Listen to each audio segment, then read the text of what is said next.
प्रणमामि धन्वन्तरिमादिदेवम् सुरासुरैवन्दितपादपद्मम् लोके जरारुभयमेर्तुनाशं दातारमीशं विविधौषधीनाम्।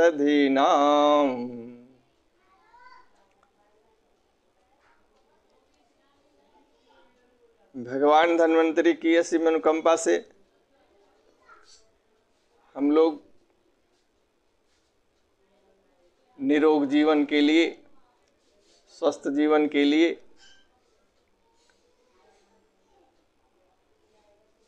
ब्रह्म मुहूर्त के बारे में विचार कर रहे थे। ब्रह्म मुहूर्त का जो समय निर्धारित किया गया, गर्मियों के दिनों में प्रातःकाल 4 बजे, एक मुहूर्त जो कि 48 मिनट का होता है। ऐसे ही ठंडे के महीनों में एक मुहूर्त 5 बजे के आसपास, 5 बजे से जो प्रारंभ होता है वो 48 मिनट का है। इस तरीके से हम ब्रह्म मुहूर्त के निर्णय पर पहुंचते हैं। अब कहने में तो बहुत आसान होता है कि सबको ब्रह्म मुहूर्त में जग जाना चाहिए, लेकिन ब्रह्म मुहूर्त में जगने के लिए तरह तरह की परेशानियां भी है। जैसे कि अमावस्या की रात्रि के समय लगभग अंधकार ही रहता है रात को,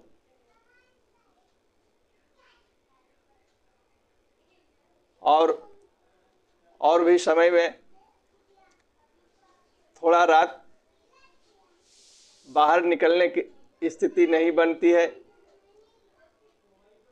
कुछ ऋतुओं में विषैले जीव जंतुओं का दर्शन होता है। इस भय से और रात को बाहर निकलना या घर में ही रहना और जग करके रहना, चुपचाप बैठ करके रहना अत्यंत कठिन होता है। कुछ लोग नहीं जग सकते हैं, उनके लिए शास्त्र ने निषेध भी किया है। जो रात्रि में उत्सव में कहीं भाग लिया हो, रात भर जागरण किया हो, नृत्य गीत आदि भजन करने वाले, कुछ ऐसे यह निष्काम चलता है भारत सरकार का, जैसे रेलवे इत्यादि में या कंपनियों में, जिनको सोने जागने का, ड्यूटी करने का क्रम बदलते रहता है। फिर कुछ लोग अस्वस्थ, बीमार बच्चे, असहज महसूस करने वाले, इन लोगों को ब्रह्म मुहूर्त में जगने के लिए निषेध भी है। कुछ और भी हो सकते हैं, तो विषय लंबा हो जाएगा, इसलिए उस पर नहीं जाना चाहते हैं। अब सवाल ये है कि ब्रह्म मुहूर्त में जगे आदमी और परमात्मा का ध्यान करे, परमात्मा के बारे में जो कुछ नहीं जानता है वो क्या ध्यान करे, परमात्मा के बारे में क्या विचार करे।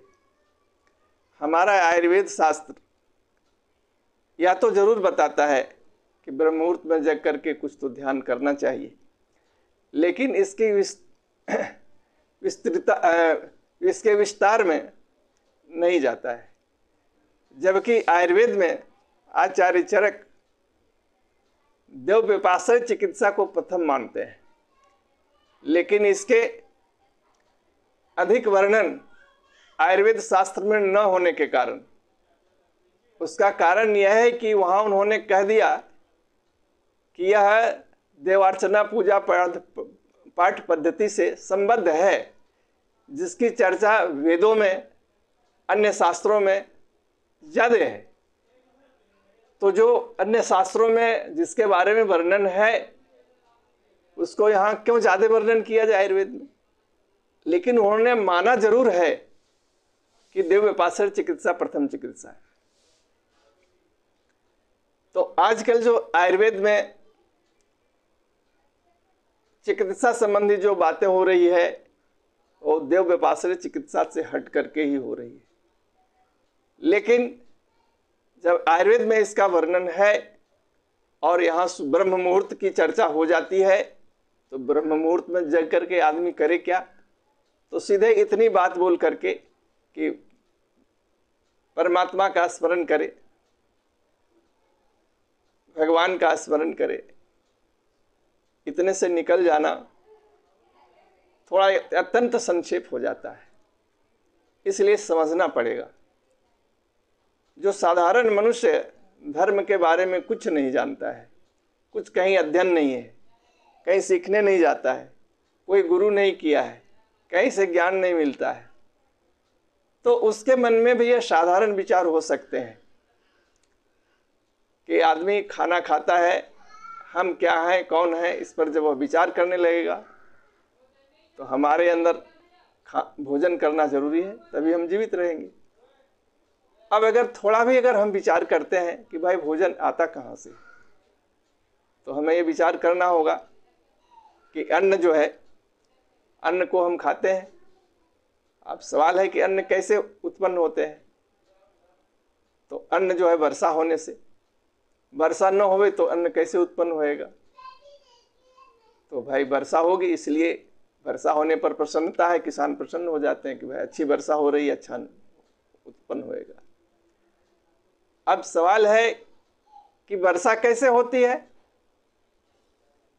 तो बिना बादलों की वर्षा हो नहीं सकती, तो वर्षा बादलों से होगी। अब थोड़ा गूढ़ विषय आगे आता है कि इसमें तो सबका मन उधर जाना, अब बुद्धि को उधर जाना मुश्किल लगता है। फिर भी कि बादलों के निर्माण के बारे में जब हमारे यहाँ कोई वैज्ञानिकता नहीं थी, तो मेघदूतम काव्यम में कालिदास ने वर्णन किया, धूम्रज ज्योति सलिल मनिरताम सन्निपातक को मेघ। बादल बनते कैसे हैं? उसमें पहला शर्त है धुआं, धूम्र। ज्योति प्रकाश, सलिल जल और वात हवा, इनका जब सन्निपात होता है, जब मिल करके एक रूप हो जाते हैं, तो बादल का निर्माण होता है। तो बादल का निर्माण होता है तो वर्षा होती है। अब ठीक है, अब यहां तक हम पहुंचे। अब इस पर भी और विचार करें कि बादल में धुआं होना चाहिए, तो अब एक सामान्य ज्ञान से विचार कीजिए कि वर्षा पहले बहुत ज्यादा होती थी, अब धीरे धीरे घटती जा रही है। वर्षा ज्यों-ज्यों घटती जा रही है, वाटर लेवल, पानी का स्तर जमीन में घटता चला जा रहा है। तो आप कल्पना कीजिए कि पहले बहुत ज्यादा धुआं होता था इस धरती पर, तभी ज्यादा वर्षा होती होगी, क्योंकि धुआं बादल के लिए आवश्यक शर्त है जो है। अब संयोग से देखिए, अब गैस हो गए हैं तो घर में भी धुआं कम हो जा रहा है। अब गैस पर खाना होता है, धुआं कम निकलता है। फैक्ट्रियों में जो धुआं निकलता है उसमें विषैले गैसों का भी निर्माण होता है, जिसकी वजह से प्रदूषण बढ़ते जा रहा है। और वर्षा की विषमता, समय पर न होना, आगे पीछे होना, ज्यादा होना, कम होना, अधिक होना, न्यूनता, घुमा फिरा करके कम होना, क्योंकि जल का स्तर घटना मतलब वर्षा का कम होना, सीधी सी बात है। तो अब हम यहां तक पहुंचते हैं कि पहले अगर हम सोचें तो चाहे जंगलों में आग लग के ही होता होगा, आज वेदों में यज्ञ का वर्णन है, लोग यज्ञ करते थे, हर आदमी यज्ञ करता था। तो यज्ञ करते थे तो यज्ञ से खाने पीने के अतिरिक्त दिन भर धुआं होता था, और जनसंख्या तो कम थी या जो भी थी, तो धुआं बहुत अधिक होता था। तो जैसा हमारे शास्त्रों में वर्णन है उस हिसाब से हम बोले कि यज्ञ बहुत ज्यादा होते थे और उससे धुआं ज्यादा उत्पन्न होता था। तो धुआं ज्यादा उत्पन्न होने से बादल ज्यादा बनते थे और वर्षा ज्यादा होती थी। अब सवाल है धुआं कहाँ से होता था, या हम जो घर में खाना बनाते हैं खाते हैं वह भी एक जगह के अंतर्गत ही आता है। हम उसको भी मान लें कि धुआं अधिक होता है। अब यज्ञ जो है, यज्ञ कहां से होता है, तो बोला यज्ञ कर्म समुद्भव। ऐसा सीधा जो है सो गीता में स्पष्ट हो गया कि यज्ञ जो है कर्म से उत्पन्न होता है, और कर्म जो है ब्रह्म वेद से उत्पन्न होता है। वेद हमें कर्मों में बांधता है जो है, और वह वेद जो है साक्षात परमात्मा से उत्पन्न हुआ है। तो कहीं अगर यज्ञ होता है और जो भी हम घर में खाना पीना खाते हैं उसका सीधा रिश्ता जो है परमात्मा से हो जाता है। तो सुबह ब्रह्म मुहूर्त में उठ करके हम इस चक्र को, जिससे कि हमारा जीवन चल रहा है और जो कि परमात्मा के अधीन है, आप कल्पना कीजिए कि वर्षा एकदम न हो तब क्या होगा, संसार ही खत्म हो जाएगा।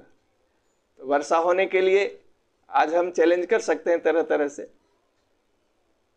लेकिन धुआं एक आवश्यक शर्त है। वैज्ञानिकों ने भी अब माना है, या वो भी एनालिसिस कर रहे हैं। वर्षा करते हैं तो धुआं उनको भी करना पड़ता है किसी तरीके से।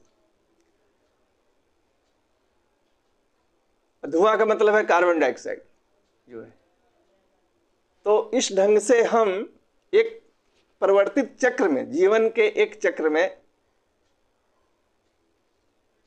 जो जीवन चल रहा है उसमें हम परमात्मा तक पहुंचते हैं। थोड़ी सी कठिनाई जरूर है एकदम मंद बुद्धि वालों के लिए, लेकिन अगर हम इसको ध्यान से समझें तो इसी बात को भगवान श्री कृष्ण ने गीता में स्पष्ट रूप से बोला, अन्नात् भवन्ति भूतानि पर्जन्यात्यन्न संभवः यज्ञात् भवति पर्जन्यो यज्ञ कर्म समुद्भवः कर्म ब्रह्मोद्भवं विद्धि ब्रह्माक्षर समुद्भवम् तस्मात् सर्वगतम ब्रह्म नित्यम यज्ञे प्रतिष्ठितम। तो हम जो यज्ञ करते हैं, हम भले परमात्मा को माने या न माने, लेकिन जब हम भोजन करते हैं तो किसी न किसी तरीके से उस परमात्मा का सहयोग हम लेते ही हैं। हम बिना जानते हुए, बिना मानते हुए उसका सहारा ले रहे हैं। और अगर हम जानते और मानते हैं तो बहुत अच्छी बात है। तो जो लोग ब्रह्म मुहूर्त में जगते हैं वो किसी का, अगर परमात्मा का स्मरण करते हैं तो किसी का एहसान नहीं करते हैं, परमात्मा का भी नहीं करते हैं, कुल मिलाकर के अपना ही एहसान करते हैं। इस बात को समझते हैं कि हम क्या कर रहे हैं, और जो ब्रह्म मुहूर्त में जगते नहीं वो इस बात को समझ भी नहीं रहे हैं।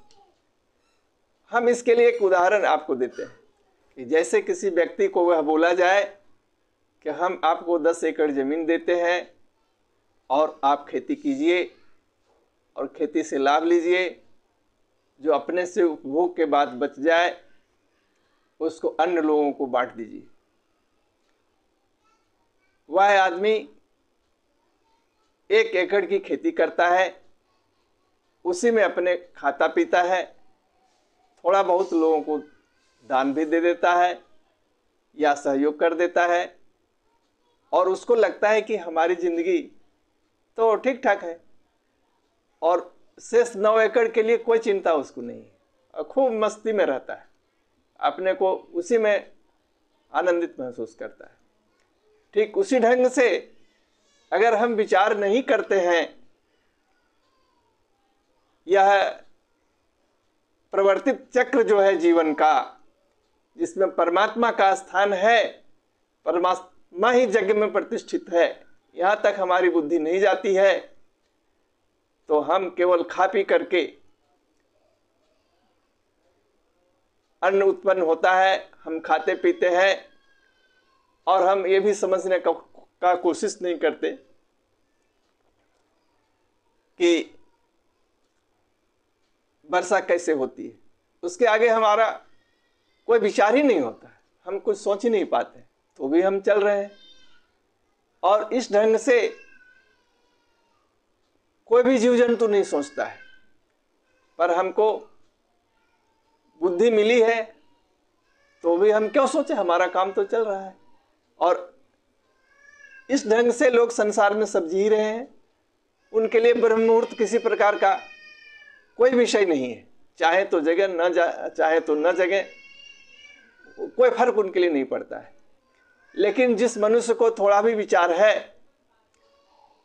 वह ब्रह्म मुहूर्त में जग करके इस जीवन चक्र के बारे में अगर सोचता है और परमात्मा का नाम लेता है, परमात्मा का ध्यान करता है, तो वह किसी के ऊपर उपकार नहीं कर रहा है, वह केवल अपने आप के ऊपर उपकार कर रहा है। अगर किसी से कोई ऋण लेता है और ऋण नहीं चुकाता है, तो उसको जरूर समझ में आता है कि हम जो है कहीं न कहीं दंड के पात्र हैं। लेकिन यहां कौन दंड देने वाला? ईश्वर तो आनंद का विषय है। आप उनका स्मरण करें तो भी ठीक, उनको नहीं फर्क पड़ता है, न करें तो भी ठीक, क्योंकि आप करेंगे तो उसका भी लाभ आपको ही मिलता है। उन्होंने तो जीवन चक्र चला ही दिया है आपको जीने के लिए। तो इस तरीके से हम लोग जो ईश्वर का ध्यान करते हैं ब्रह्म मुहूर्त में, यह किसी के ऊपर उपकार नहीं है, अपने आप का, अपने स्वतः का विकास करना ही है ब्रह्म मुहूर्त में जग करके ध्यान करना। इस तरीके से हम सबों को जानबूझ करके विचार करके, मनुष्य एक विचारशील प्राणी है, ऐसा करके हम लोगों को सुबह में जगना चाहिए, ब्रह्म मुहूर्त में जगना चाहिए और ईश्वर का ध्यान करना चाहिए।